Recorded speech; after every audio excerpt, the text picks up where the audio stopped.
Today's story is a delightful Zen tale about an unlikely friendship, a grumpy master, and a thieving raccoon. Because this one's got laughs, wisdom, and a surprising twist.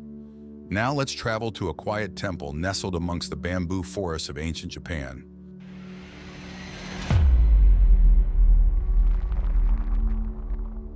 In this temple resided a wise old Zen master known for his gruff demeanor and even stricter adherence to tradition. Now, this master wasn't a bad guy, just, well, set in his ways. Every morning, he'd meticulously prepare a cup of matcha, a special green tea revered for its calming properties. But lately, something peculiar has been happening. Just as the master was about to take his first sip, a poof of black fur would appear, followed by a lightning-fast swipe. The culprit? A mischievous raccoon with a penchant for pastries, and it seemed a newfound appreciation for fine tea. Day after day, the master's perfectly planned tea ceremony was disrupted by this furry bandit. He'd fume, he'd chase, he even tried setting traps, which hilariously backfired, much to the raccoon's amusement. But the little thief remained undeterred. Can you imagine this uptight master getting outsmarted by a raccoon? One particularly frustrating morning, after the raccoon had snatched not only the tea, but also the master's favorite rice cake, the old man finally reached his breaking point. The Zen master said this gruffly, "That's it, this ends today." With a steely glint in his eye, the master devised a plan.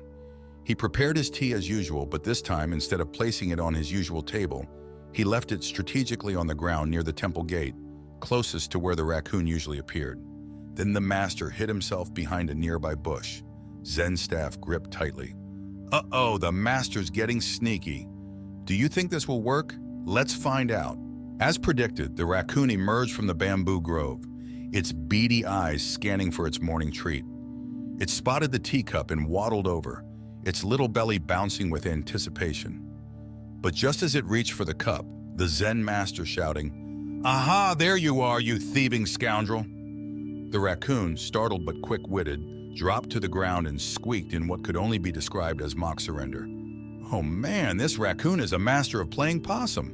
The master, momentarily thrown off guard by the raccoon's theatrics, lowered his staff.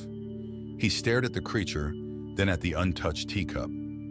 A strange sense of calm washed over him. Then the Zen master said this to himself. Here I am, a Zen master, chasing after a raccoon for a cup of tea. What is the true meaning of this? He looked closer at the creature. Its beady eyes held a spark of intelligence, a flicker of something the master hadn't noticed before. Perhaps the master thought there was more to this situation than a stolen breakfast.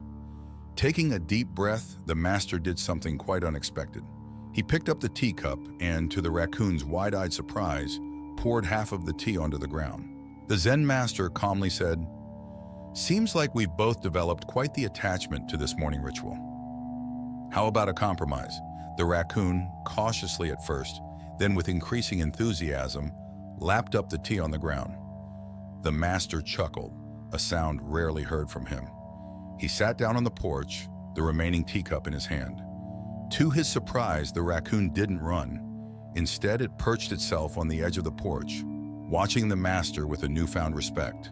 Days turned into weeks, and the master's initial amusement at the thieving raccoon began to wear thin. His carefully planned mornings were disrupted, his precious tea stolen, and his attempts to catch the culprit hilariously futile.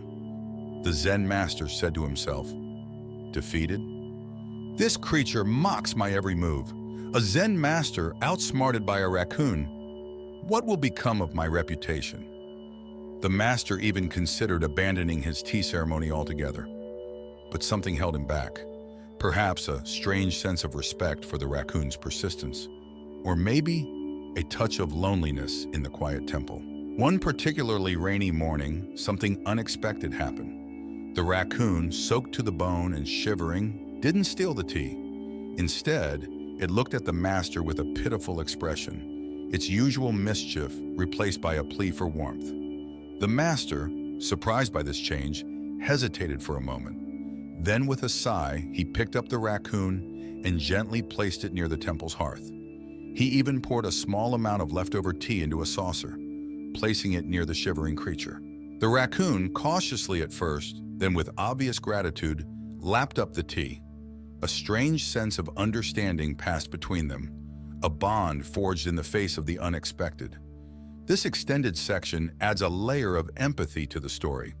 We see the master's initial frustration, but also a touch of loneliness. The raccoon's vulnerability creates a turning point, sparking an unexpected bond. This leads perfectly into the scene where the master shares his tea with the raccoon, setting the stage for the heartwarming ending. Isn't that heartwarming?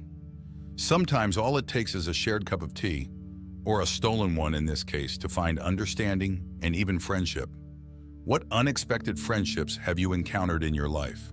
Share your stories in the comments below. Don't forget to like this video and subscribe for more inspiring Zen tales.